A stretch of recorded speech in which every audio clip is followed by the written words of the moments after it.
I'm here, Dominic. I have to leave for a second. You're all set, Mr. Chairman.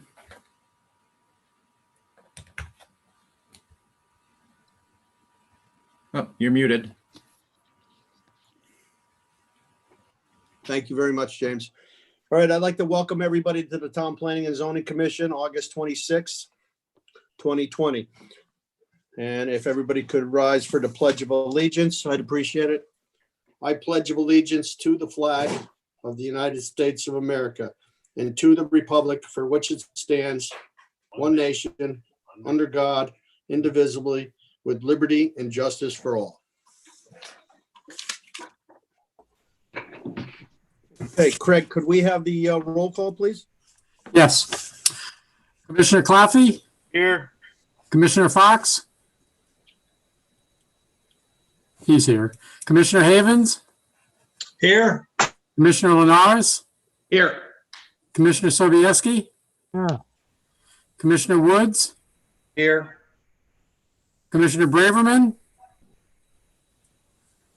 Commissioner Gill? Commissioner Haggerty? Here. And Chairman Payne? Very good. Do we need to sit anybody or we have? Commissioner full Fox board? is here. Yes, yes, Commissioner Fox, I have you. No, we have all the full members present. Thank you very much, Craig. Appreciate it. Just a reminder, everybody, I will recognize you if you raise your hand. We're going to approval of the agenda. I don't see any major changes, Craig, correct? Just two procedural ones, Mr. Chairman. I left off item 4, public participation, and item 10, town planner report. So I recommend they be added. Okay, very good. We'll add those.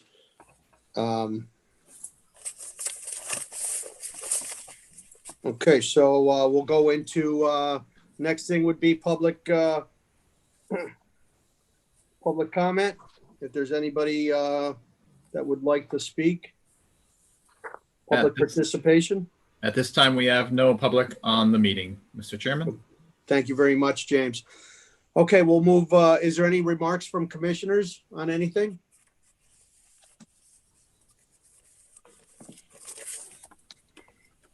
Commissioner Payne, Yes, Commissioner Sobieski. I have a question for the town planner review. My understanding is Andrew's being transferred. Is that true? I don't know about that. Well, it's more complicated than that, Commissioner Sobieski. And I don't know if I'm at liberty to go into detail on that in this venue. I don't think it's appropriate to go into that right now. Okay. And it doesn't affect us. We'll go into the first public hearing, which is petition 19-19, proposed plan of conservation and development 2020-2030, town plan and zoning commission. Applicant continued from August 12th, 2020. Mr. Chairman, do you want me to read the procedures for public hearings? Oh, yes, I'm sorry. Yes, please read the procedures for public hearing. Thank you. The order of proceedings at public hearings shall be as follows. A, convening by chairman. B, reading of the notice by the commission secretary or a commissioner designated by the chairman to act in his stead. C, identification and location of the property involved by the town planner. D, a statement of the issue to be considered by the chairman or the town planner. E, presentation by applicant limited to 20 minutes unless a specific extension is granted by the chair. F, persons wishing to speak in favor of the application limited to 2 minutes per person. G, persons wishing to speak in opposition to the application limited to 3 minutes per person. H, rebuttal by the applicant limited to 5 minutes total. I, rebuttal by the opposition limited to 5 minutes total. During a public hearing, it shall be within the discretion of the chairman whether the time limitations should be varied slightly, provided the commission consents to any such variance. In no case shall an extension be for more than 20% of the allotment indicated above, or 1 minute, whichever is greater. Thank you very much, Craig. And I've read the petition 19-19, which is the proposed plan of conservation and development. I'll open it up to commissioners if they have any questions or comments. We've left this public hearing open for a long time. I'll go, the only comment I have is that, it's basically a guide. And it's basically a guide. So I don't think we have to, everything in here is just is a guide, and you don't have to follow it to a T. The one area that I would have any concern with would be the transit area on Cedar Street. I have problems accepting that we turn over our industrial property all to residential property. In our last plan of development, we had language in there that prevented our industrial property from being turned into residential property. And the piece on Cedar Street is probably the toughest site to get approved for housing, or because of the industrial waste over there. I mean, on Crest Pontiac, it was only an auto dealer, and you saw what they had to do to clean that property up. Imagine what they would have to do to clean up the industrial property, the industrial waste over on the other side. I'm in favor of a transit area, a transit station. I'm in favor of that, but I'm wondering whether or not we can accomplish that with still our industrial property, without giving up our industrial property. So I'm not expecting anybody to change anything. I wanted everybody to know how I felt on it. We talked about this quite a few times, and I'll open it up for discussion with anybody. Commissioner Fox. Commissioner Fox, go right ahead. Thank you, Mr. Chairman. I have to agree that it would not be to our best interest to convert industrial property to residential property. But as you said, now this is a guideline. I think if there are any applications, such applications, we can discuss it. And of course, if it's somebody that wants to turn it into residential property, it'd be a little harder to deny them. But I think we could still work around it. Thank you. Thank you, Commissioner Fox. Is there any other commissioners that would like to speak to Stanley. the plan of 20? Stanley? Commissioner Payne, yes, thank you. I also agree with you. I don't want to turn all of our industrial property into residential. However, I believe that the transfer station was, or whatever, the transfer station didn't care whether we left it industrial, residential, whatever we did on it.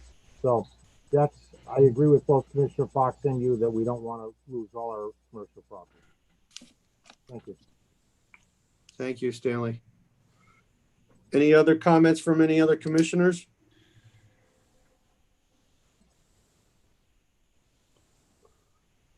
Yeah, Dominic. Commissioner Claffey, go right ahead. I hold the same concerns, I think, as all the past, yourself as the chairman and the past commissioners just spoke of. My fear of leaving it in there, and I know it's just a guideline, but there's the legal obligation of a guideline and your basis for saying no to a residential development when your guideline is saying it's okay to bring before us. I know there was, in that area of town, there's, that plot of land plus the plot of land across the street that they spoke of, the north side and the south side. That's a lot of acreage. And I'll go back to, we haven't even been able to build out the Fen Road side of Cedar Street. And my fear back to keeping the residential in there where it currently is a different zoning section. We as a commission couldn't even come to agreement across the street when a residential property more recently wanted to come in and put, 80 units there on less than 10 acres. And I don't know how much residential we're going to get to come into a 40-acre site that is, 100% industrial land now. Could almost quasi be a brownfield. I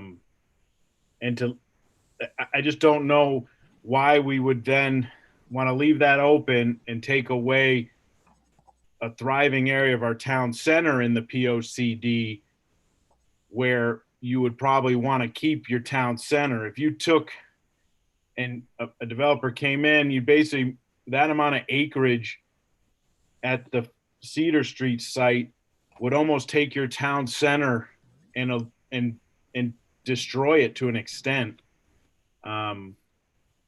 Because there's putting residential on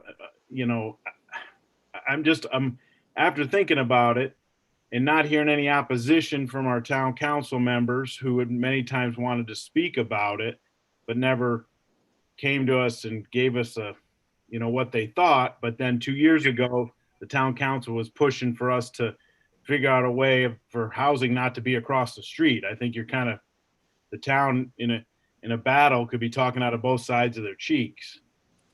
And I don't think it's the prime location, since there is manufacturing that is slowly developing on smaller scale in many communities that abut Newington. So I think it'd be hard to get to allow someone to come in on a guideline and say we want to put housing and not really have a way to say no to them, and then we're back in the same possible potential lawsuit that we were in with the site right across the street. So I think in the POCD, I think we have to be more focal on the downtown area. And it seems over the many months and almost year that we've been at this, we forgot about the downtown and we focused on this transit district because the state came and said, hey, we'll maybe put a train station there. The train station is not going to bring people to move into a 60-acre or 40-acre area for housing. It's just not going to be conducive to that. You won't get enough housing in there. So I think our focal point needs to go back toward the center of town, where there is housing already there. It's surrounded by single-family homes. And I just think we've missed I think as a community, we've kind of missed that, and we've been focusing on the wrong quadrant of our town to push housing. I'm not in favor of the housing option there. I just think it would just add a disaster to that area, to be frank.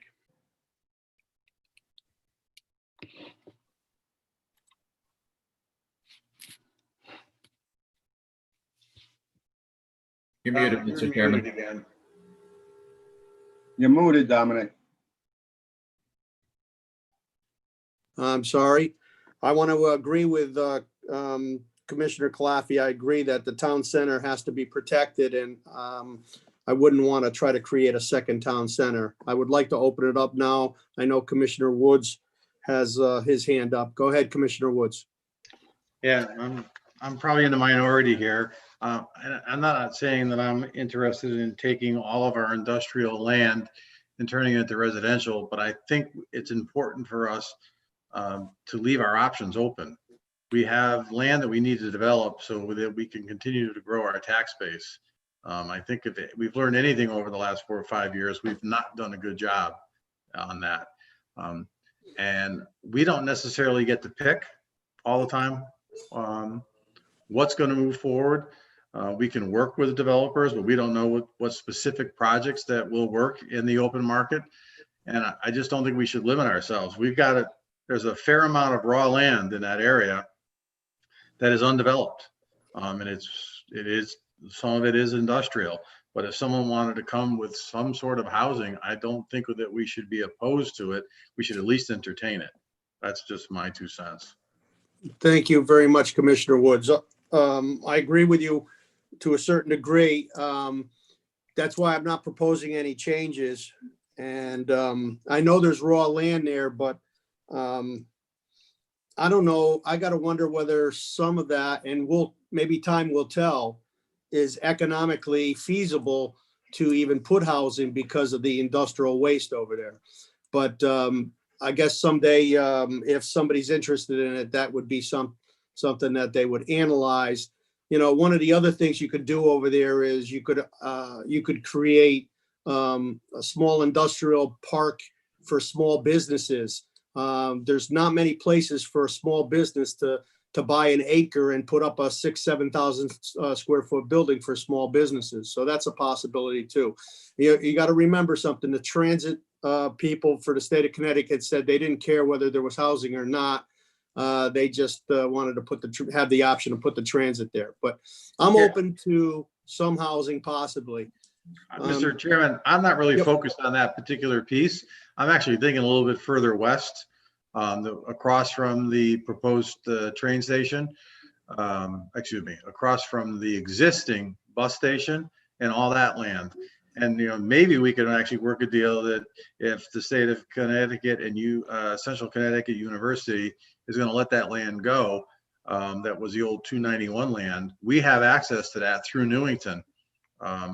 To get to that land, there's a big parcel of land in there that could be, and I don't think that's appropriate for housing, although maybe some housing could be in there, but it could make a great industrial park.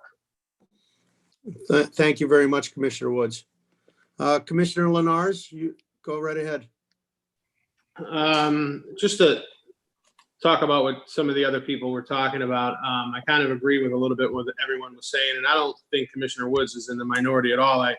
I echo some of his thoughts as well. More importantly, not to be for or against any particular type of development in any particular zone, but more importantly, not to limit ourselves in the future on what we could allow, approve, deny, whatever, listen to.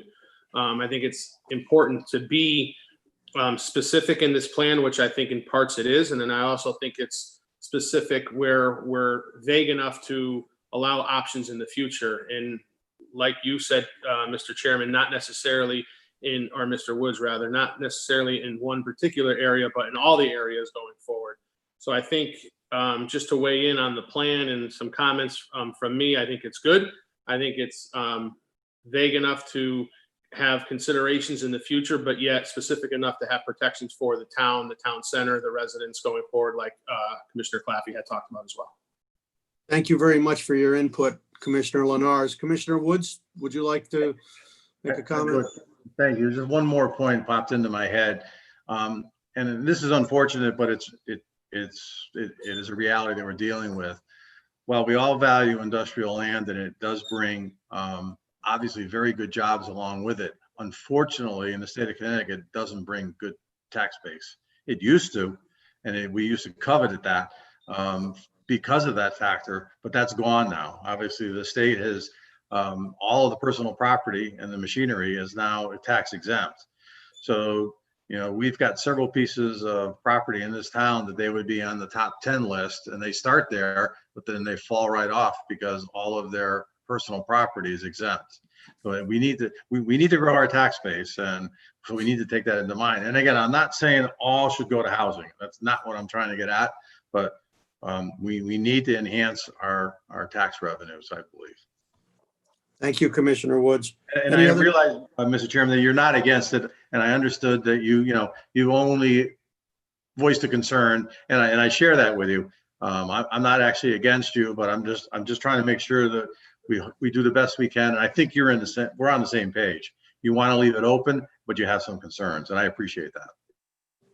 Yeah, thank you, Commissioner Woods. Yeah, we're pretty much on the same page. I'm not suggesting any changes. I just wanted to bring my concerns to the table.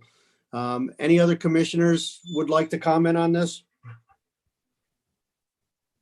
If there's, well, this is a public hearing. Is there anybody else, James, from the public here?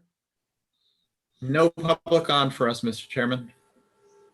Okay, so no public. If there's no objection, I would entertain a motion for moving petition 19-19 to old business for action. So moved from Commissioner Fox. Motion made by Commissioner Fox and seconded by Commissioner Sobieski. Any questions or comments? Any discussion? Hearing Commissioner Claffey, go right ahead.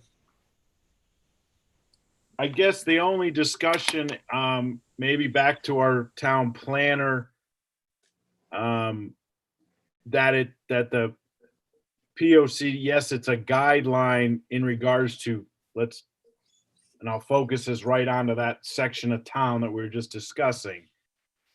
Does anything in the guideline of the POCD as we move forward, and I know we've done it diligently, but no one brought it up, doesn't conflict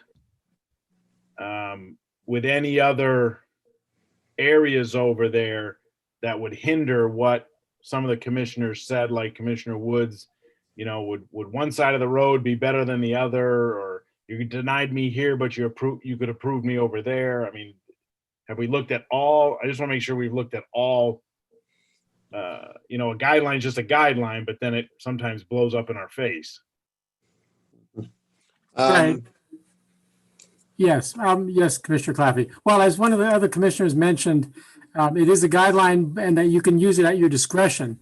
The exact same project on one side of the street might not be a good thing for Newington on the opposite side of the same street. Every case is just different enough that if the commission in good faith said no to one developer, but said yes to what looked like a similar developer a year later, that would stand up in court as long as it was in good faith and there were legitimate reasons why the commission said yes to one but no to the other. I just really want to make sure that we don't get in this dissertation and then we're back to what happened on that same road across the street from the property we're trying to, make more feasible to potential growth. That's all. Thank you. Thank you, Commissioner Claffey. So we have a motion and a second. If there's no other discussion, I'll entertain a vote. All in favor? Aye. Aye. Aye. Any opposed? Okay, it looks like it's unanimous for moving petition 19-19 to old business for action. The next petition, if Commissioner Havens could read petition 21-20.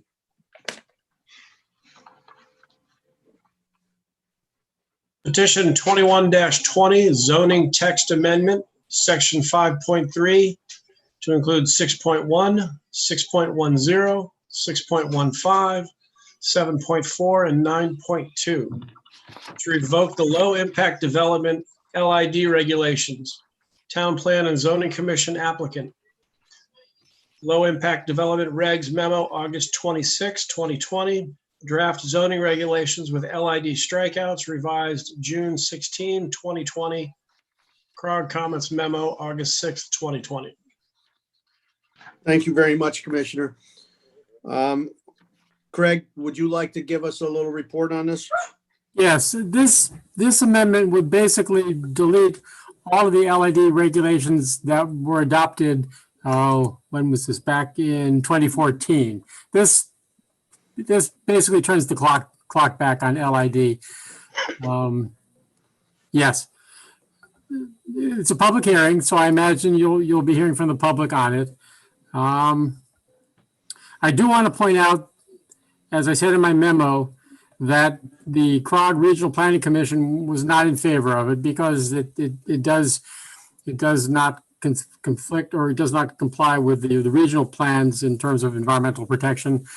And it also conflicts with the soon-to-be former POCD, which talks about protecting the natural environment. I don't know if the new POCD does it to that extent, but the current one does.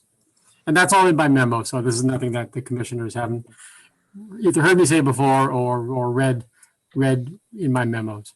So that's all I have, Mr. Chairman. Thank you. Naturally, if this gets approved, then we would ask, I don't know if we would adjust anything in our 2030 plan if it references it. But we can do that after the public hearing. Is there anybody, James, from the public here that would like to speak? Still no public on for the meeting, Mr. Chairman. Thank you very much, James. Any commissioners have any comments? You got to remember, this is, besides an economic, it's the soils in Newington aren't conducive to percolating water at a very good rate. We have a lot of clay soils here in Newington. So I think that if there is a site that happens to percolate well, they happen to be a gravel pit or something, then the developer will naturally use some LID general guidelines for his development. But generally speaking, our soils are are all clay and just not a good mix for this type of regulation. And it's caused a lot of problems and a lot of expense to developers. And I think without this, we could possibly get some additional development. Commissioner Claffey, go right ahead. One question for this petition specifically, Mr. Planner, hypothetically, this gets removed later tonight. Are there still, to be clear, to let everyone know who might be watching this later or who's watching it live now, there are still requirements in our zoning regulations and construction regulations that still deal with runoff, your home runoff, your business runoff, that are still in place, like bufferings between business and residential, and water can't be drained from your house, technically over the property of your neighbor, et cetera, et cetera. So we still have some form of, I don't want to use the word LID, but engineering practices to prevent some of this, not all of it, because we know of the reason why we're taking it out is the difficulty for some people in the general region of Newington to adhere to it. So are we good to say that we still have engineering practices in place for new new businesses or someone who would lie within the sections that we're discussing right now?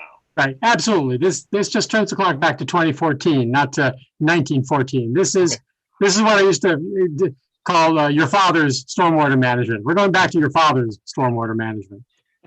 Okay, I just want to make sure that it's clear that there is still things that developers have to adhere to. It's not like they can come in here like the Wild West and do what they want. Right.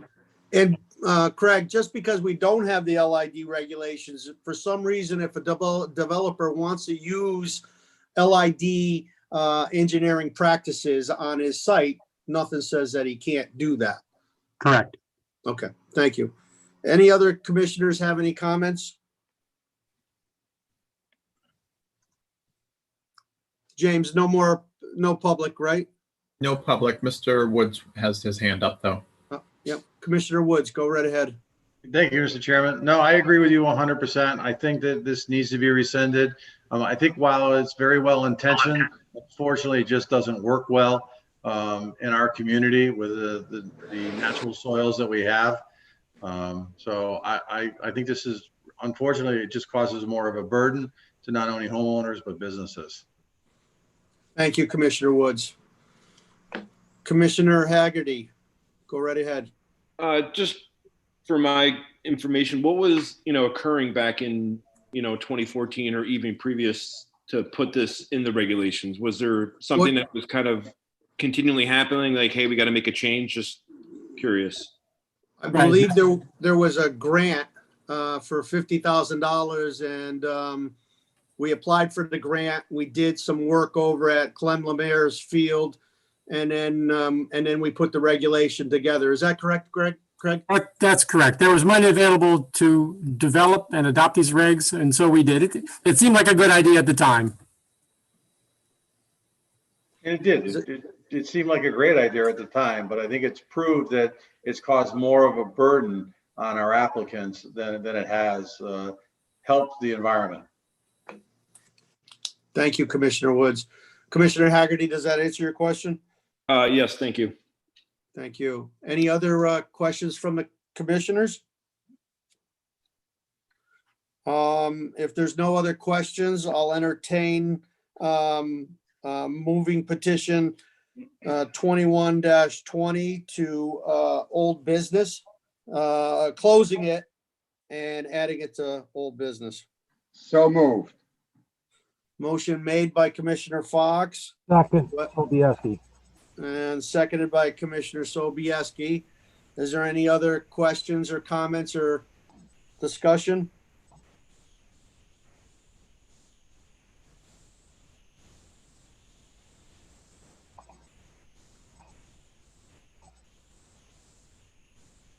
Dominic, you froze up. So we can move this to old business, Craig, for tonight? Hello? Craig, you're muted. Thank you, James. Yes. Yes, we can move it to old business and act on it tonight.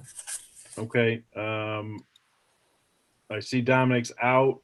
Do we want to move ahead with petition 22-20? Mr. Claffey, do you want to then pull an Al Haig and call for a vote on the motion that's on the floor? Oh, I'm sorry. Yes. Okay. Can I call for a vote on the petition 21-20 to close and take to old business to act on tonight? Yes. Yes. Yes, That's for me. Yes. Okay. All right. Thank you. Seems like a unanimous vote for the people that weren't muted. We'll do that. Now, can we move on to petition 22? I don't see Dominic in, so I'll take over if you're okay with that. He Craig? is, and he's just muted. Okay. So, Okay, okay. I'm all set, Commissioner Claffey. Thank you very much. I got the next petition is 22-20, 2.0, 3.0 Development Regulations, Newington TPZ applicant. I'll ask Craig to explain the second part. Right. Okay. This is the subdivision side of the LID equation. So now if this amendment is adopted, new subdivisions will not have to comply with the subdivision LID regulations for the same reasons as the commission looks like it's about to adopt rescinding the LID, the zoning LID regulations. Thank you, Craig. Commissioner Claffey, you have your hands up? Yeah, the only question I have on 22-20 is we had a subdivision come in recently. I think it was Deming Farm. Are they under the old rule or are they going to be under the new rule? Right. Okay. Very good question, Commissioner. Frankly, the staff saw the way the wind was blowing when it reviewed Peckham Farm, so it did not hold that applicant to the LID to a strict application of the LID regulations. Okay, so it went back to the standard engineering practices. Pretty much, yes. Okay, That's right. okay. Thank you. I just want to make sure. I didn't want to have undue burden on them moving forward. Thank you. I have nothing else, Mr. Chairman. Thank you, Commissioner Claffey. Any other questions from the commissioners?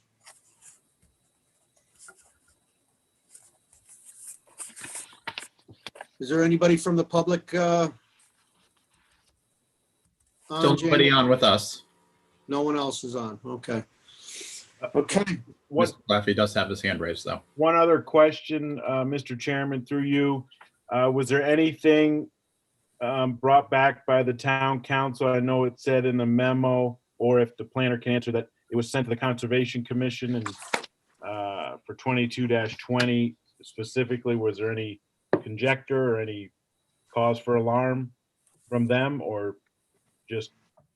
I don't believe they've responded at all. Craig, have they, has anybody? No, no, and this would have been their opportunity to do that Okay. tonight at this All right. public hearing. I just want to make sure, so we're covered on that angle. Thank you. Any other questions from the commissioners?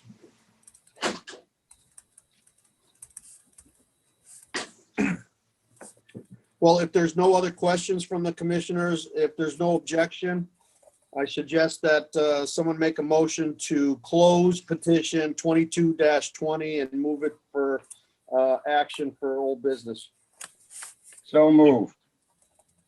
Motion made by Commissioner Fox. Second by myself, Me- Anthony. Commissioner Claffey has seconded it. Any other comments or discussion? All in favor?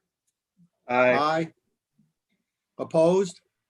Motion carries to close it and move it to old business.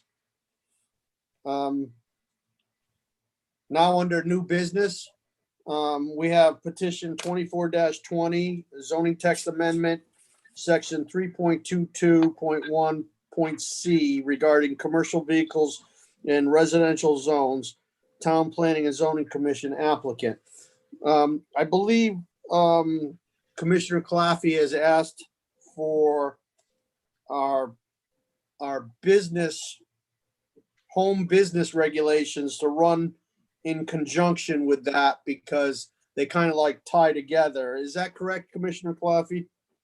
Yes, that is correct. I think that both of these in a weird way, in a legal way, we're changing things that kind of should run parallel with each other.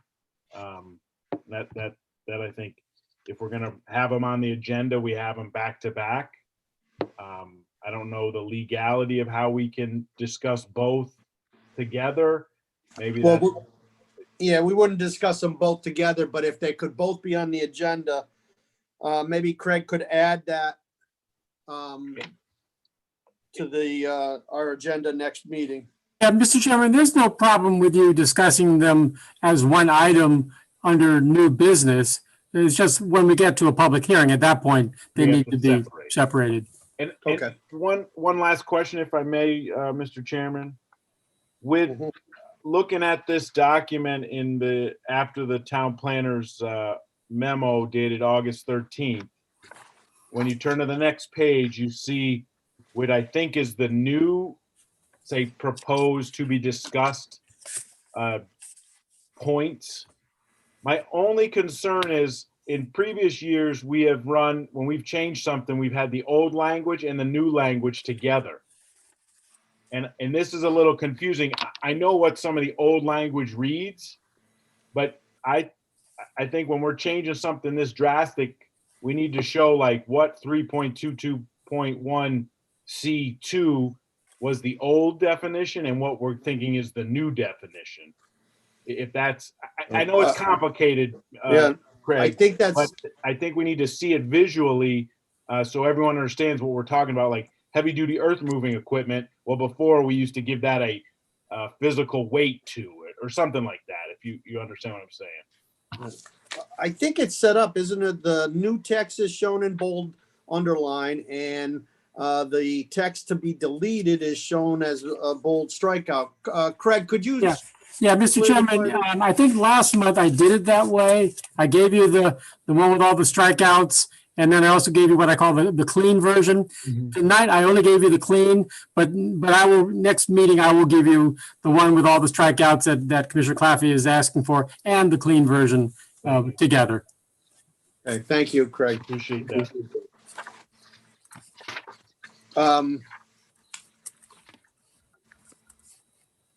So does, my bad. Go ahead, Commissioner Claffey. Go No, I ahead. guess more of my then continuation of that question is, do we want to discuss this at all or do we want to wait?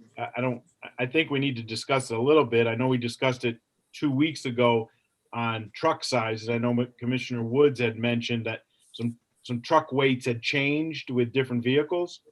I'm not fully vetted in certain weights. I know, up to a F450, but now a 550, I think they make a 650. I mean, those weights get to be pretty heavy. Do we want to discuss it a little bit? Do we want to give it 10, 15 minutes or what? Yeah, absolutely. Go right ahead. If you have any concerns on it, go right ahead. And then Commissioner Woods has something after you finish. Before he starts, Mr. Chairman, would you like me to put the last meeting's markups on the screen? Certainly. Just a moment.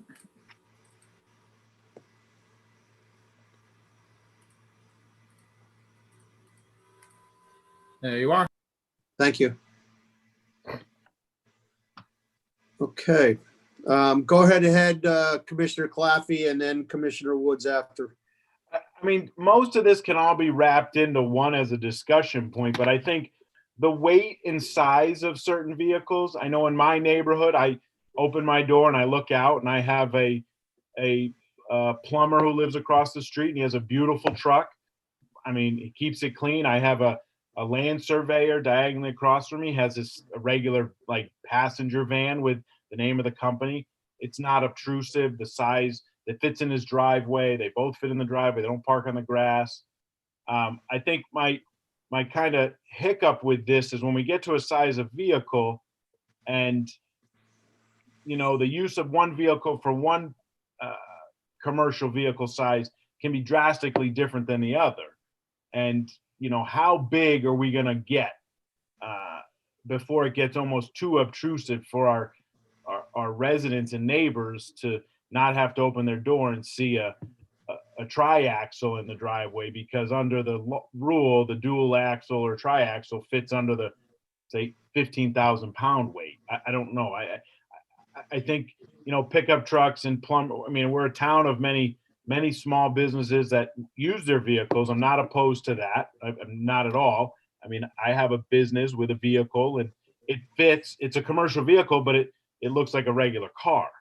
But under your guideline, it's a commercial vehicle. And that's okay to have on my yard, but then it's okay to almost have a 18-wheeler cab and chassis sitting in the front of the home on a driveway. I just don't know, how big are we going to get? Like, how big do they get, Commissioner Woods? I don't know. You're in that a good sized business. Commissioner Woods? Yeah, thank you, Mr. Chairman. Yeah, again, I think the intent is that smaller dump truck. And unfortunately, that smaller dump truck, while it hasn't really grown in size, it has grown in weight capacity. And those trucks now are at 17.5. That's their gross vehicle weight. So I think if we're going to go ahead and do this, if we don't make this 17.5, all we're going to do is buy us a lot of headaches. I also think, again, then in item 2, we then go ahead and we define commercial vehicles. And I think personally, I think we kind of blow it there, because then any commercial vehicle is a motorized vehicle used to carry, deliver, handle, or transport goods in the conduct of business, profession, or trade, commercial vehicles included. So a car, I suppose, if I'm using it for work, is now considered a commercial vehicle. Throw a backup alarm, and now it's a commercial vehicle, and I need to come seek permission if I want to have 2 cars in my driveway that have backup alarms. I applaud the intent here. I know what we're trying to do, but I think we need to make sure that we get it right. Otherwise, we're just going to have more angry homeowners, and we're going to get angry homeowners anyways, because, and to some people, no trucks are acceptable, and some people they're not, you know. But I think it's a good start, but again, I think the weight definitely has to go up. And again, while I am in business for myself, I drive a small little pickup truck. Back home, I don't drive any commercial vehicles home. None of my people drive any large commercial vehicles home. So I'm not gaining anything here, but I do understand the intent of this. I believe there are a lot of small businesses that operate in the town of Newington. Those vehicles do come home. And I don't think most neighbors object to it.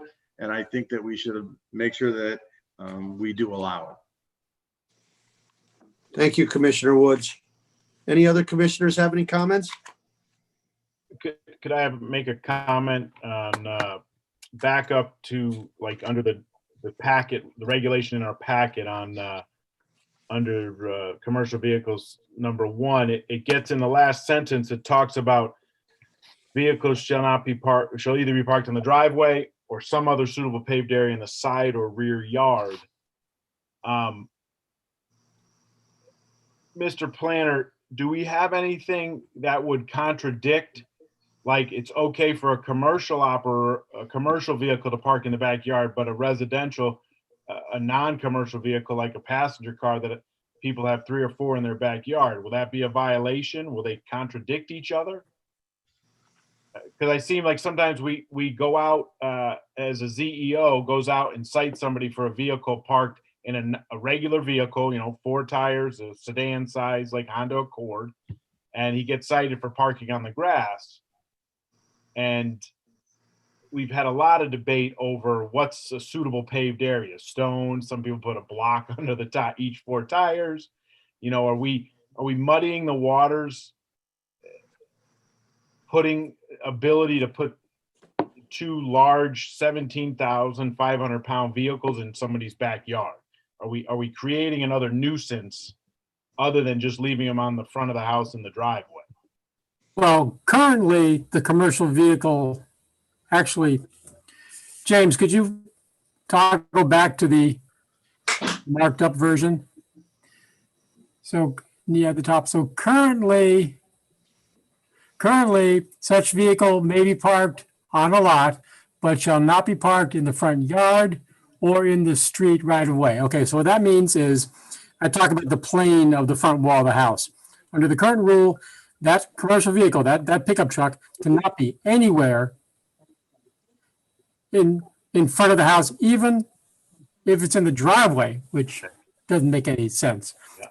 All right. So what I was trying to do is come up with a regulation that made it clear that a commercial vehicle could be in the driveway or in the side yard or in the rear yard, as long as it's on gravel or pavement or something, and not in the mud or dirt. Now, you raised a good but painful point a minute ago about, well, what about our commercial vehicle regulations? Is this going to create some confusion with how those are enforced? And I think the answer is yes. There will be some confusion. And I know the ZEO has been out in the past enforcing people who violate our residential vehicle rules that say that the vehicle has to be operable. And if someone has a car that doesn't work, you're not allowed to have it. So Andrew does cite those people for having an inoperable vehicle, but that's a different section of the regulations than our commercial vehicle regulation. But I think it's inevitable that there's going to be some confusion. Yes. Thank you very much, Craig.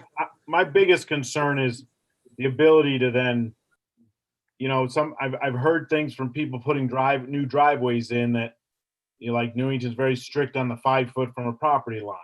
When people want to widen their driveway to eliminate the parking on the grass. And if you look at like a R12 neighborhood like mine, it's tight. The driveways are tight. Some of them are just as wide as a typical car.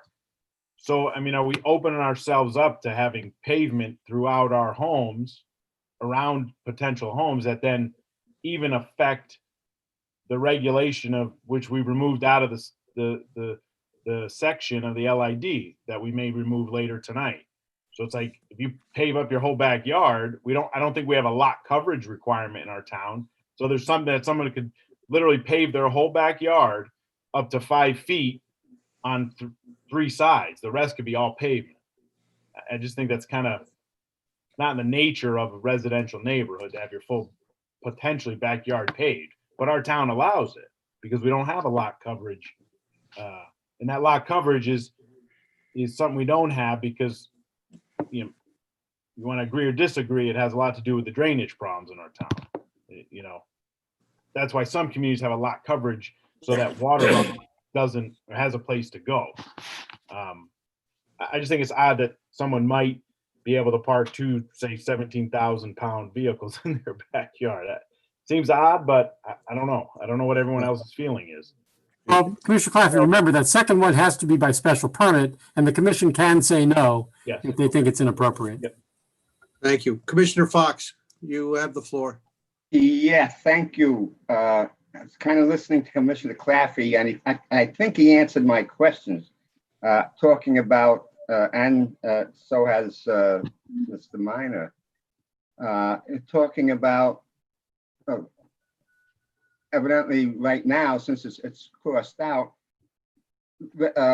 commercial vehicles would be allowed in the front yard. as long as it's on pavement, side yard or backyard. If, when we go through this, they won't be unless, I mean, and it's, I think Commissioner Crappy is right. If I had a truck that I wanted to have, park in my house, but I didn't want, I didn't have room in the side or whatever, I'd be able to put just a stone driveway in the backyard. And so I don't know, it's still kind of confusing. Thank you. Okay, that's why we're gonna talk about it some more. Any other commissioners have any comments? Commissioner Gill. Yes, Commissioner Gill. Yeah, have we ever had requirements as far as the vehicle needs to be registered and insured and in good operable condition? Maybe the planner can answer that. Yes, I think that the standard rule that all cars have to be operable would apply to this also. Thank you. Commissioner Claffey, you have a question? Do we want to add something like that, like what Commissioner Gill just had mentioned? To say like, I mean, I know, like, let's take the pandemic. In my industry, I have 2 vehicles, but I know guys that took a lot of their vehicles off insurance and parked them at their house. And, they're registered, but they're not insured. So, okay, but what about somebody who says, well, I'm not going to operate, but I'm going to keep this big truck and it's unregistered? We have something can we use the residential side of the parking thing that Andrew does that has to be registered? Can you use it laterally for the commercial vehicle, or should we put a subsection for registered, maybe not insured, but at least registered? You can have a registered vehicle and not have it. Well, you gotta have to have it insured. You gotta have it. If it's registered, it's gotta be insured.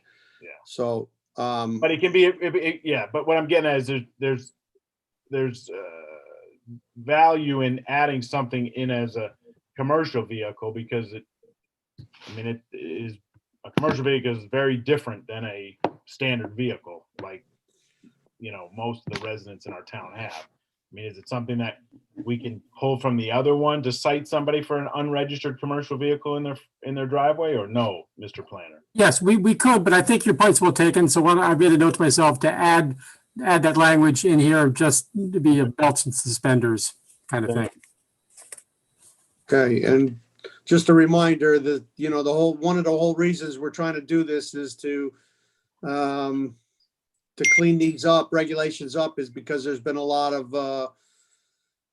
commercial vehicles around the houses. We live in a blue collar town where there's a lot of small businesses, and we're just trying to make it easier for the residents without hindering and without trying to ruin a neighborhood.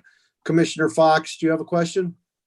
Yeah, I don't know. I think Commissioner Claffey, no offense, but a vehicle is a vehicle. I mean, if a vehicle is parked on any property, commercial or residential, I would assume if it's not operable or unregistered, or if they find out uninsured, it should be ticketed, fined, or removed, or whatever. So you can have an uninsured vehicle on your property and still have it registered. Yeah, well, yeah, agreed. But but your point exactly, what a commercial. Let's not make. I don't think. I think we're making too much of that. An unregistered car on somebody's property is violating regulations, insured or not. Some of the commercial vehicles aren't even. They fall under another guideline in the state. They don't. Are they registered? DMV. My question is, my point is, if they're not registered, even if it's, like some commercial vehicles, larger tractor trailers are temporary. I mean, if that's the case, fine. But if it's not registered, it's not registered. It should not be there. Any other commissioners have any comments? All right, Craig, you're going to make a couple of adjustments, and then we'll have this on the agenda for our next meeting. And will you include the home business regulations too at the same time? Yes. Thank you very much. All right, I think we have some work to do on that. Commissioner Fox, do you have something else? No, thank you. I just neglected to lower my hand. No problem. Okay, the next thing was there was a nonprofit event, New Britain Avenue for the Methodist Church. I talked to several commissioner members and I asked Craig to do this administratively. So Craig, could you just fill us in on what's taken place? Well, okay, yes, Mr. Chairman, I haven't done anything since you told me you wanted to do that, but that's what I will do. I will advise the applicant that. You haven't called the applicant yet? Correct, I have not. Okay, yeah, please call the applicant. I believe all the commissioners had no objection. I talked to several of the commissioners. I'll open it up on the floor right now. I wanted Craig to do this administratively to get it out of the way. I know I talked to Commissioner Fox, Commissioner Sobieski, and Commissioner Woods. Was there any problem with Craig doing this administratively, please? Commissioner Sobieski, I have no problem, as I told you over the weekend. Thank you, Commissioner. What, let me ask you, I don't read it here. What are they, I remember it's at Methodist Church. They're doing a drive-in movie night? What are Correct. Yes, I believe so. James, can you go to their application? I think it's the next sheet. Yeah, I mean, I just.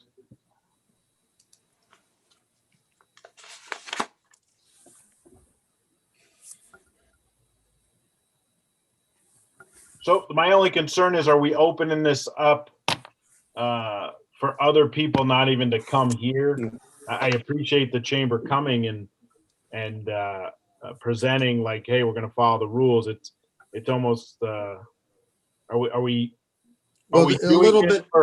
doing this for other reasons because of, it sounds to me like, hey, COVID messed up our usual fundraiser, our silent auction that they hold, I think every, October or November down in Hartford.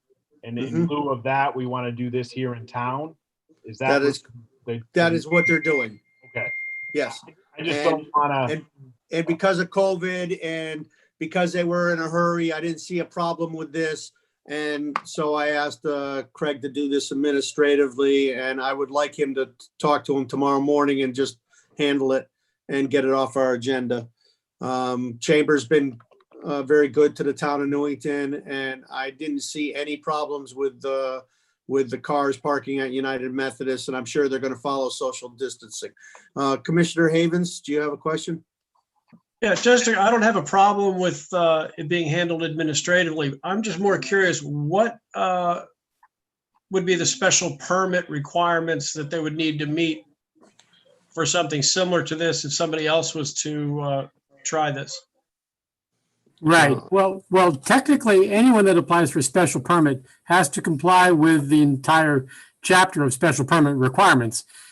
In most cases, a special permit applicant, the activity itself doesn't rise to the level where the commission needs to go through the process of first determining whether there's a need for it. And I think there are five findings that you need to make, which technically you should make in all cases when there's a special permit. But that's, and those are the requirements that an applicant has to follow. But in a case like this one, where we just want to have a drive-in movie night, I wouldn't see the commission having had them go through as onerous a process as, well, let's say an adult daycare would have to go through, or some other activity that could potentially be a problem for that neighborhood. Thank you, Craig. Any other questions or comments? So nobody has a problem with Craig handling this administratively. Craig, you'll take care of that tomorrow? Yes. Thank you. Is there any communications, Craig? Well, okay, now we have, let's see, I believe old business is the next item. Yeah. No, we added that. No, What are you getting at? isn't the next item Well, did we add that I in the skipped agenda? over, It there was- wasn't on it. There was nothing for old business, so I skipped over it, but we still have your town planners report. Well, but you've got the three public hearing items that you Yeah, closed and are moving Oh, to I'm old sorry. business. I'm sorry, yes, so we'll go to old business. And do we have motions for those three?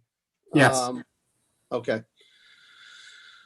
So, old business petition 21-21, I mean 21-20, No, 19-19, right? okay. 19-19, Which is the POCD to move forward with. yep. Could we have somebody read that motion, please? Let me pull it up. Is this, you're talking about petition 19-19? Are we using the draft motions that Craig sent over this afternoon at like 4:30? Well, Yes. it should, the draft is, yep, and it's on the screen also. Oh, I'm sorry. I was looking at it. I'll read it if you like. Petition number 19-19, proposed new plan of conservation and development, town plan and zoning commission applicant. Quote, I move to approve effective August 29, 2020, the new plan of conservation and development, town plan and zoning commission applicant. Findings, the town plan and zoning commission, one, the town plan and zoning commission began working on the new plan of conservation and development in November 2018 and has conducted the development of the new POCD at numerous open meetings of the town plan and zoning commission. Two, the proposed plan of conservation and development addresses all of the requirements in section 8-23 of the Connecticut General Statutes. Three, substantial citizen input on priorities and strategies was obtained at a public information meeting held at the Newington High School on August 29, 2019. Four, the draft plan of conservation and development was the subject of a public information meeting held in the Town Hall Auditorium on February 26, 2020. Five, the Capital Region Council of Governments submitted the following comments. Quote, the staff of the Regional Planning Commission of the Capital Region Council of Governments has reviewed this referral and finds no apparent conflicts with regional plans and policies. The growth management principles of the state plan of conservation and development, plans of conservation and development of other municipalities in the region, or the concerns of neighboring towns. We commend the town and would further encourage reducing parking requirements as well as exploring shared regional services where appropriate. Staff also commends incorporation of complete streets in the POCD and commits to working with Newington on regional bicycle planning efforts and adoption of a complete streets policy, unquote. Thank you, Commissioner Fox. Motion made. Do I have a second? Second by Sobieski. Commissioner Sobieski seconds it. Any questions or comments or discussion? Craig, could you do a roll call of the regular members, please? Yeah, so I just need to turn my mic back on. Commissioner Fox, Yes. Commissioner Woods, Yes. Commissioner Sobieski, Yes. Commissioner Havens, Yes. Commissioner Claffey, Yes. Commissioner Linares, Yes. and Chairman Payne. Yes. Okay, the petition 19-19, Plan of Development 2030 has passed unanimously. Our next petition is petition 21-20. Do we have a motion for that? Yes. Craig? Mhm. Okay. If one of the commissioners would like to read this, Yeah, I'll take care of it. I'll do it again. thank you, Commissioner Havens will take care of this. Petition 21-20, zoning text amendments, section 5.3, 6.1, 6.10, 6.15, 7.4, and 9.2. To revoke the low impact development lid regulations, town planning and zoning commission applicant. I move to approve effective upon publication, petition 21-20, zoning text amendment, sections 5.3, 6.1, 6.10, 6.15, 7.4, and 9.2 to revoke the low impact development lid regulations, town planning and zoning applicant. Findings. Number one, the low impact development regulations have a negative impact on economic development in Newington that is disproportional to their environmental benefit. Two, the Capital Region Council of Governments submitted the following comments. Could you scroll down, please? Thank you. The staff of the Regional Planning Commission of the Capital Region Council of Governments has found no conflict with the concerns of neighboring towns. However, CROG does not support the removal of low-impact development regulatory language in its entirety, as that conflicts with multiple goals and policies of the regional plan of conservation and development that specifically call for encouragement of integration of such principles in local regulations. The conflicting CROG goals include, but are not limited to, revised zoning and subdivision regulations to address local and regional land use concerns, increase sustainable redevelopment and infill development efforts, and grow and development in harmony with natural resources. Additionally, this appears to conflict with the town's own POCD policies for natural resources strategies that was just submitted for review. Thank you, Commissioner Havens. Do I have a second? Second. Seconded by Commissioner Fox. Any discussion? I think this is a good thing, and I'll ask Craig to call a roll call vote of the regular members for this.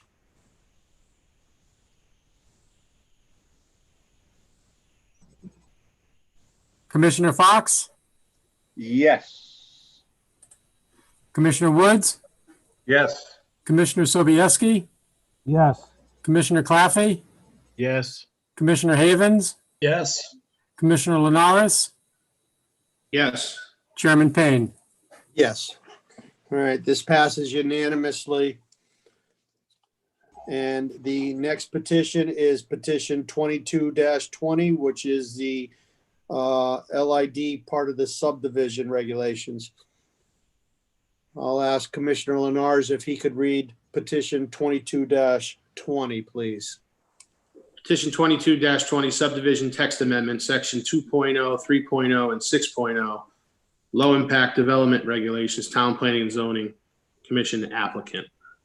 I move to approve effective upon publication petition 22-20 subdivision text amendment, section 2.0, 3.0, and 6.0, low impact development regulations, town plan and zoning commission applicant. Findings. 1, the low impact development subdivision regulations have a negative impact on economic development in Newington that is disproportional to their environmental benefits. Thank you, Commissioner Linares. Do I have a second? second by Sobieski. Seconded by Commissioner Sobieski. Any discussion? Craig, could you do a roll call vote, please? Commissioner Fox, Yes. Commissioner Woods, Yes. Commissioner Sobieski, Yes, Commissioner Claffey, Yes. Commissioner Havens, Yes. Commissioner Linares, Yes. Chairman Payne. Yes. Okay, very good. And I think that's all the old business. And Craig, do you want to give your town report, your town planner's report? Yes, the only item I have to report on is the performance bond item that we've been working on for the past couple of months. I believe I sent to the members this afternoon the latest chart, which Mr. The town clerk is displaying there. We're down to just 6 items. These were all discussed at the last meeting. A couple of them, well, I'll go through them. I'll start with the first one. So, Yes, Mr. Chairman. yep. No, I was just going to say the first one there is an old chain link fence that was never removed off Commerce Court. I couldn't find it. I mean, I drove over there and I didn't see anything wrong over there at all. So, not sure why we're still having that. Well, then it may have been removed since It might have a been. few years ago. Okay, Yeah. good. And then, the next one is, Willard Avenue, 2,500 for a private home developer, never finished site work. Ownership had changed. I went, to this property with Commissioner Woods and, everything looked okay. I mean, it didn't appear like the driveway was over to one side or the other. And frankly, Commissioner Woods and I, looking at their front yard there, we couldn't see any problem at all. Commissioner Woods, do I have that correct? You do, Mr. Chairman, I agree with you. I Okay, think we should just return the money. I think so too. And then, Waverly Drive. Wrong location, That the, 95 that snow Waverly. neighborhood. Right. Yeah, Yeah, Pat Snow would- put the driveway like at 4 feet from the property line or 3 feet, which is a violation because you need 5 feet. And it was discovered at the time. And to make sure that either Pat or the homeowner fixed it by either literally moving it or buying a couple of feet from the neighbor, which was suggested at the time, we took this $5,000 bond to keep incentive on the homeowner or Pat Snow to fix it. But I guess $5,000 wasn't enough because it's been sitting there all these years with no correction to the problem.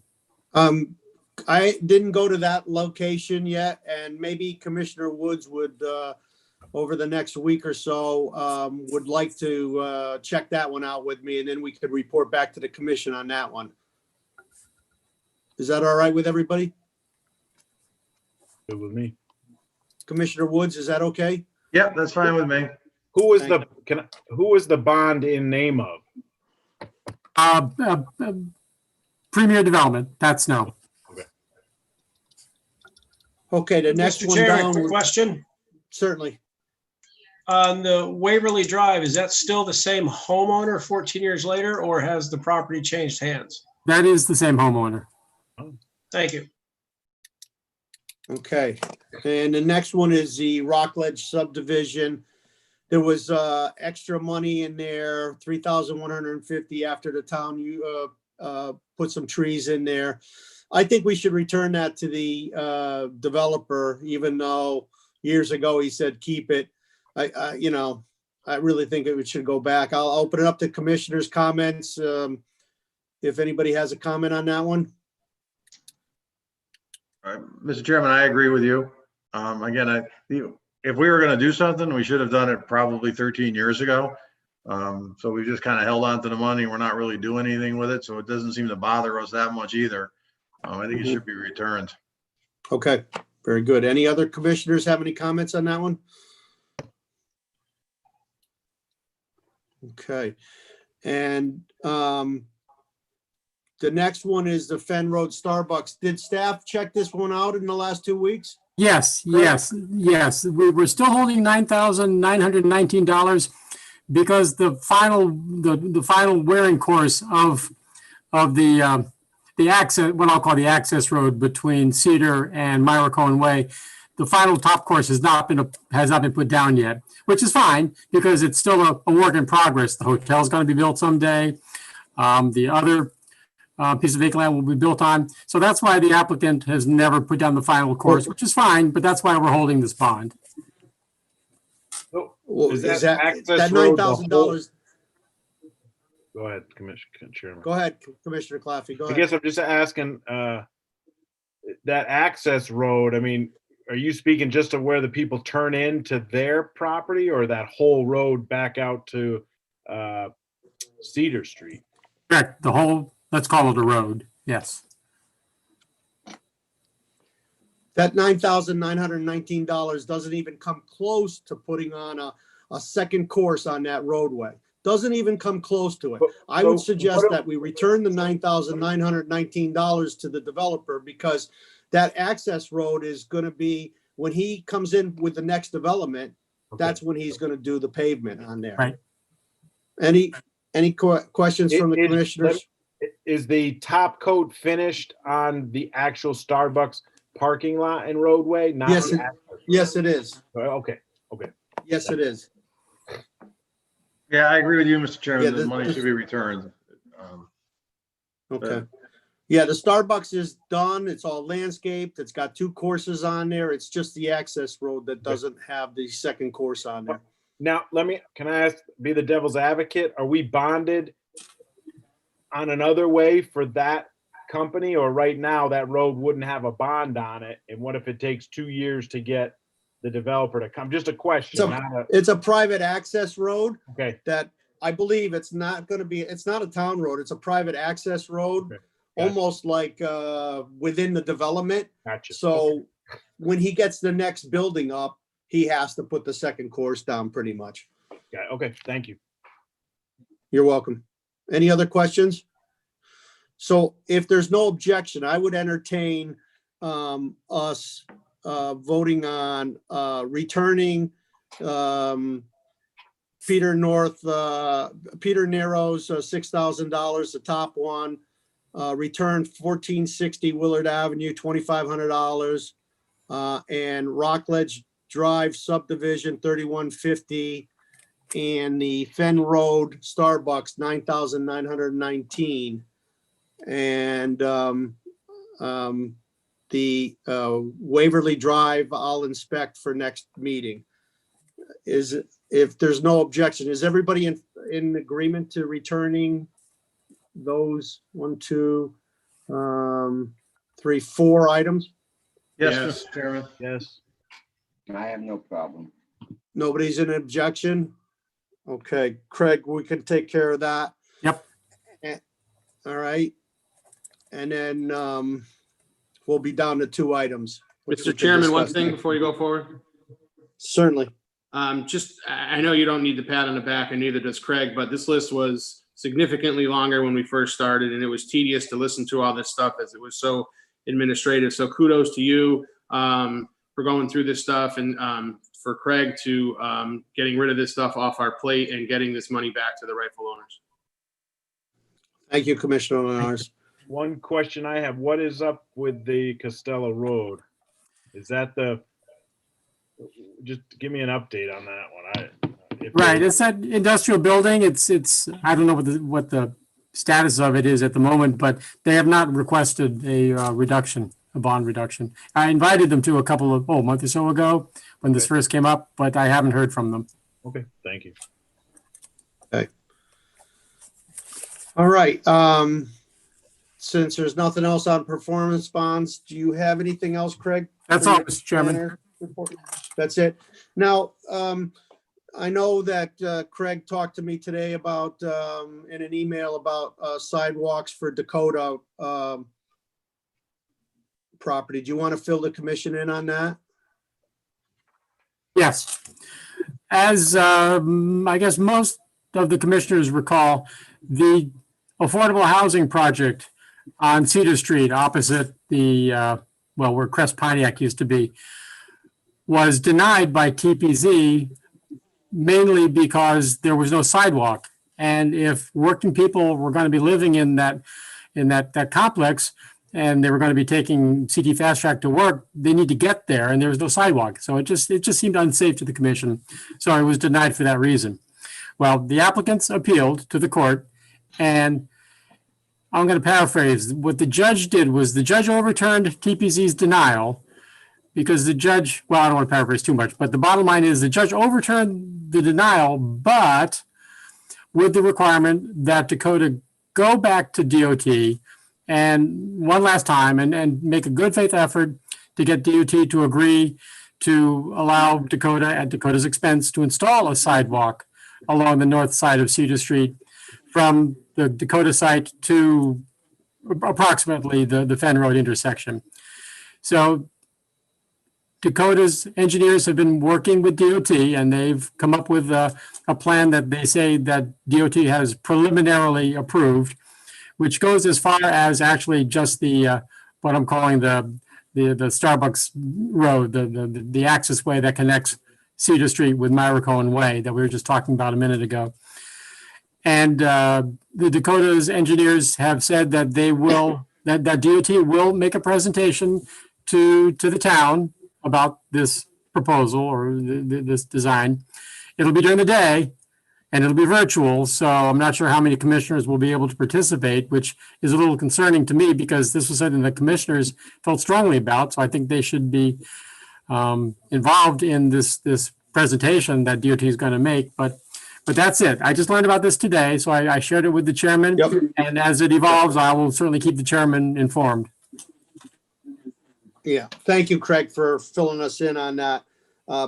Please keep me informed of when that meeting is during the day. I would like to attend that by Zoom or WebNext, whatever it is.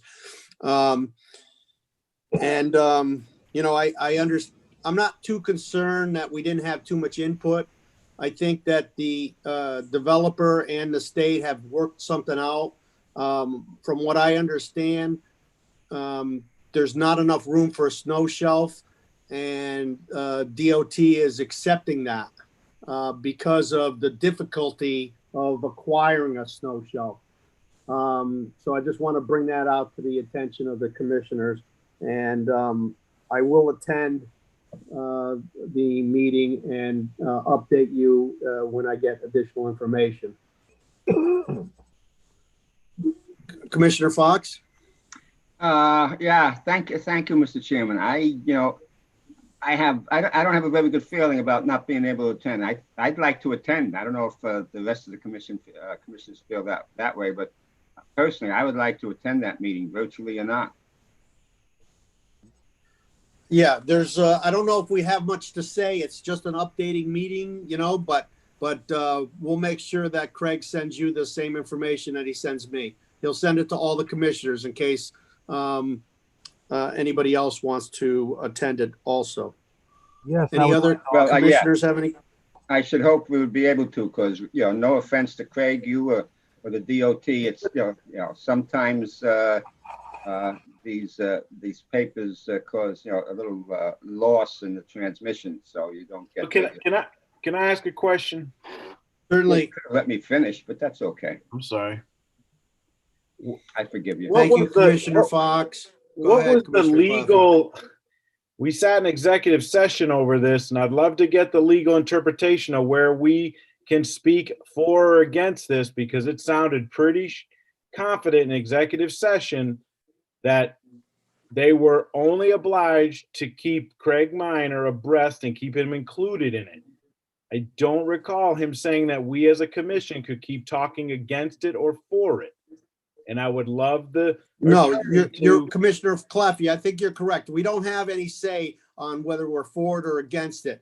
That we asked them to try to get it. They were supposed to keep us abreast of things, but they failed to do that. But that's why we're going to have a chance to listen to the state and the contractor. But we as a commission, I'm trying to make sure we're getting clear, because you're muddying the waters here. We as a commission were told in executive session that we could not speak. Like, so how could we attend and say anything to listen in? Yes, but it seems like everyone here is making a little assumption that they can go to this meeting and discuss it. That I'm pretty sure we were cut off at the knees with that. Yeah, we don't have any discussion, I don't believe, on it. Okay, I just want to make sure, because we last spoke of this all in executive session, and now we're speaking of it outside of executive session. Well, we're just speaking about the sidewalk. We're not talking about anything that's in the executive session or anything right now. The sidewalk, I'm just bringing it to your attention that the sidewalks are being discussed. It was a very difficult thing for the developer to get the sidewalks. It's not the developer's land, okay? So the developer was technically only responsible for in front of his own property, but he did agree to set aside some money. And obviously the judge thought it was important, just like we thought it was important, to have sidewalks down to Cedar Street on the north side. So the state has not a mandate, though.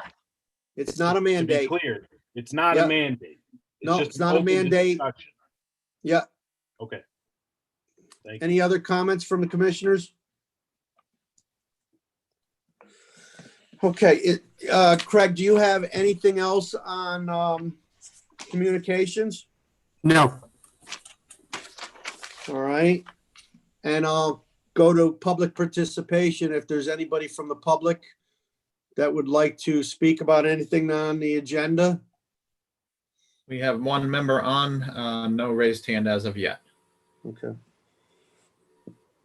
Okay, I'm going to, Commissioner Chairman, yes. or Chairman Vic, just follow up with what you and Commissioner Claffey. So the judge is not making them put in the sidewalk. The developer is doing this It's almost over. in good faith effort. Is that correct? That's correct. Okay. That's correct. Oh, thank you. You're welcome. But it's not required to do it. Yeah, the developer's not required to do it. You're right, Okay. Commissioner I Claffey. just I don't want it to leave here tomorrow and then we hear amongst the coffee shops that everyone's like, oh my God, they're putting sidewalks in. I just want to make that clear Okay. that the commission had a pretty tight lip on this because we were told by our town attorney. So I just, Okay. Commissioner Fox? Oh, no, nothing. Thank you. And Counselor Ennis? Yes, thank you. I want to thank Andrew for picking up some of the signs. He did call me, but the swimming pool sign is still on the town green. So if somebody can swing by and pick that up, I'd appreciate it. Okay, we'll pass that on. Thank you. Okay, is there any remarks from commissioners? I have one. Yes, Commissioner Claffey. Craig, can you send out, or maybe I missed it in an email, the formulated full version of the new brewery and distillery regs so we can put it in our folders? Yes, you should have. Well, actually, no. What we usually do is after we've amended the regulations, Cindy sends a complete copy. But you're right, we haven't done that yet. Okay. I can. Well, look. Can we talk about this for a second? Yeah. How about if I send everybody what I call a clean version, rather than give you an entire new set of the regulations? Oh, no, that's what I meant, just that section. Just the so I can- page can or put it chapter. in it, Sure. you know? Yep. Mine will I'll take do- 3-hole punch. Yep. Thank All you. right. That's all I have. Thank you, Commissioner Claffey. Any other commissioners? We've been taking some steps on trying to improve things in our regulations and stuff. One of the other things that has come up is, should we or should we not be approving restaurants by special exception, or do we remove the special exception and just have it approved by right? And also the outside dining. And by removing the special exception and on both those items, is it possible that could make it easier for restaurants to and people that want outside dining to come into us, knowing that by right they can do it, There's a call. and they're not going to get denied? So, Commissioner Claffey? The one concern I have is if you remove that for restaurants,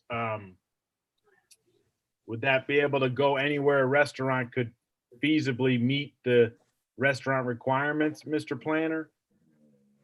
Or does that open it to like, oh, there's a strip mall opening and it wasn't a restaurant, I want to just go move a restaurant in there? Well, okay, to be honest, I wasn't sure what Chairman Payne's point was. I mean, yes, currently restaurants require a special permit. And if someone has a restaurant and wants to have outdoor dining pre-COVID, they had to come to P&Z and get a blessing for that. But I wasn't sure what Chairman Payne's point was beyond that.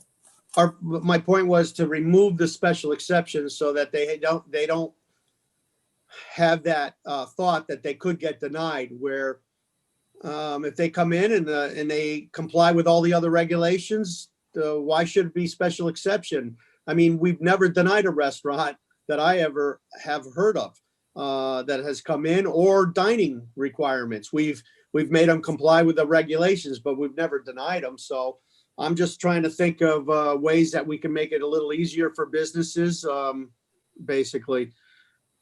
Commissioner Fox? Thank you, Mr. Chairman. I agree. It'd make it easier, and I'm sure I know I've heard some people want to open up restaurants. My concern is that if they did it by right, we would have no recourse if, let's say, they didn't want to put if they didn't want to use the proper venting systems or something like that. Well, we still have regulations. The building department would go through that, but I mean, we could put a stop to that. And of course, if you have to go through a special permit, we're not going to put a developer or a restaurant or a hopeful restaurant owner through the hoops. We're going to be as lenient as we can, but I feel we still have to make sure that we have some kind of input. Thank you. Thank you, Commissioner Fox. Commissioner Claffey, did you have anything else? Yeah, I guess my question is, if you take out the special requirement to sit before the commission, you're not eliminating, Mr. Planner, any other standard operating procedure like the parking site plan for a new restaurant. I'll use that example of where the restaurant right across from the Citgo gas station, which is not there, that pizza joint that lasted 6-8 months, where they came before us and had a lot of issues of trying to get parking suffice. And saying, if we take this special permit out, do we still have room to make sure the business actually fits that area or a area? I'm not for or against it. I just want to make sure we're not pulling everything out. So just carte blanche, a person could walk into, Main Street and open a 30-seat restaurant. And we have no parking for them. We still would have to, I'll let Craig answer it, but we would still have to comply with 5.2 and the other regulations there, the parking regulations. Okay. They would still have to all comply with everything else. Commissioner Craig? Well, it's a little of both. If somebody wanted to open a restaurant in an existing commercial building, then something that Andrew would do would be to make sure there's enough parking for this new restaurant before it could get approved. Now, I'm saying that slowly because there really is no mechanism for Andrew to be able to know that there's a new restaurant coming in, because if it doesn't have to get P&Z approval, usually or very often Andrew knows about new businesses because they need to get a building permit because they need to make some change to the building. And that's how Andrew finds out about a lot of as of right new businesses that come in. So, and that's the downside to allowing things to be as of right, is we lose some control. That's true.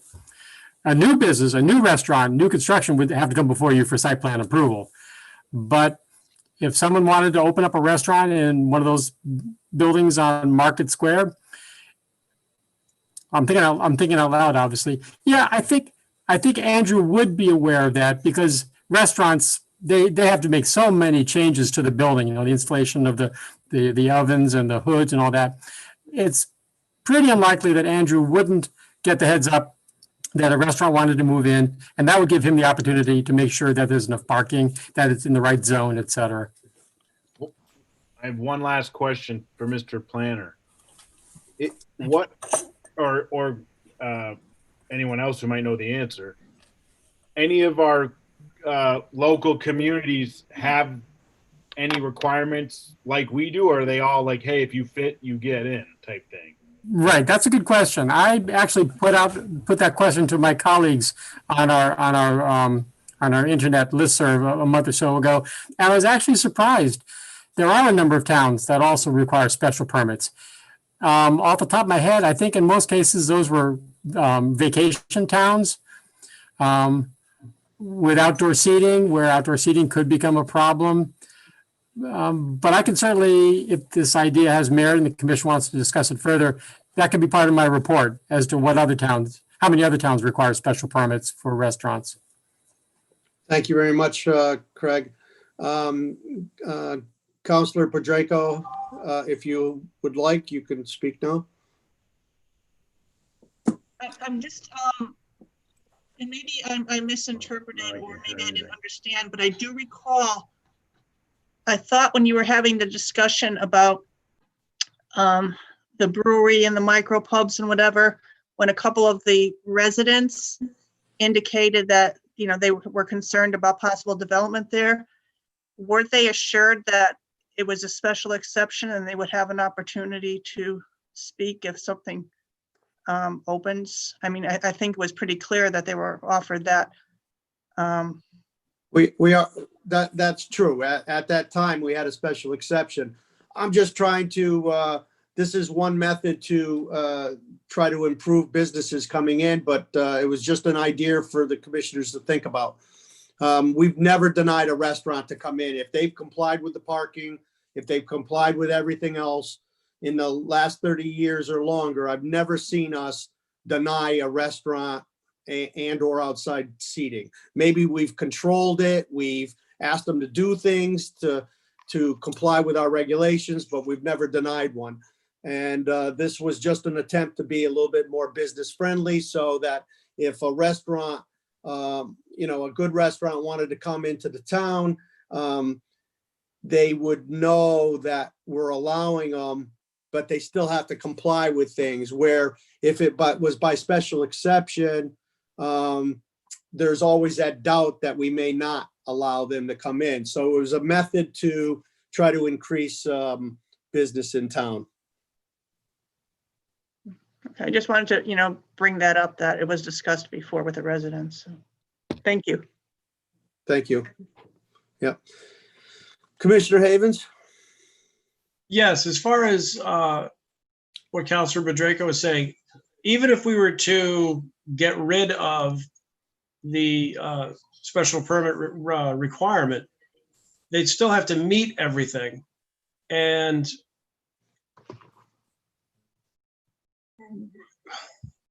I lost my train of thought, but something along the lines that even if whether we get rid of it or not, all the other departments still have to do their due diligence and make sure that everything is correct.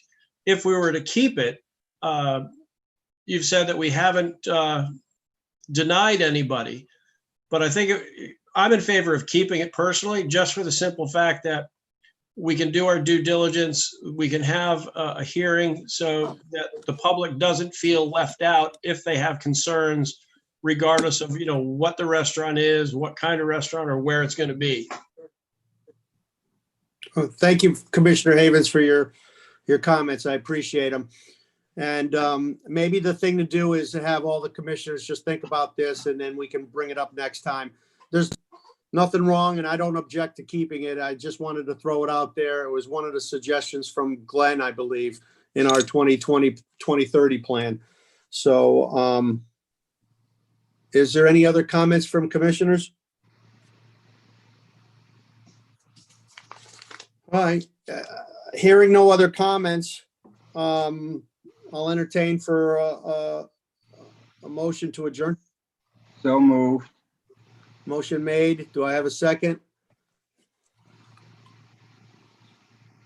Somebody like the second? Second. Motion seconded by Commissioner Claffey. All in favor? Aye. Aye. I want to thank everybody very much. Thank the commissioners. I think we did a good job on this, and I'll keep you informed if I hear anything else. Thank you very much. Thanks, Dominic. Thank you. Good night, all. Good night.